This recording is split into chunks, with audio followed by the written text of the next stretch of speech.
அல்லாஹ் காபத்துல்லாவை இடிக்க வந்த யானைப்படையை அழிக்க நாடிய போது கடலிலிருந்து உருவாக்கப்பட்ட பறவைகளை அவர்களிடம் அனுப்பினான். அந்த பறவைகள் ஒவ்வொன்றும் 3 கற்களை சுமந்து வந்தது. 2 கால்களில் 2 கற்களும் வாயில் 1 கற்களும் இருந்தது. பிறகு அந்த பறவைகள் சத்தமிட்டு கொண்டே கற்களை அவர்கள் மீது எறிந்தது. ஒரு கல் அவர்களுடைய தலையின் மீது விழுந்தால் அங்கிருந்து அவர்களின் உடம்பை துளைத்து கொண்டு பின்புறமாக வெளியாகிவிடும். உடலில் எந்த பகுதியில் விழுந்தாலும் இன்னொரு புறத்தில் வெளியாகிவிடும். அல்லாஹ் கடுமையான காற்றை அனுப்பி அந்த கற்களின் தாக்குதலை வேகப்படுத்தினான். யானை படையினர் முழுவதுமாக அழியவில்லை. அவர்களின் சிலர் மிச்சமிருந்தார்கள். தங்களுடைய யமன் நாட்டிற்கு திரும்பச் சென்று அல்லாஹ்வுடைய வேதனையை பற்றி அங்குள்ளவர்களிடம் எடுத்துச் சொன்னார்கள்.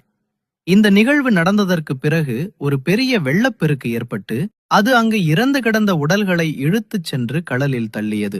அல்லாஹ் தன்னுடைய இல்லத்தை இடிக்க வந்தவர்களுக்கு மிகப்பெரிய தண்டனையை இறக்கினான்.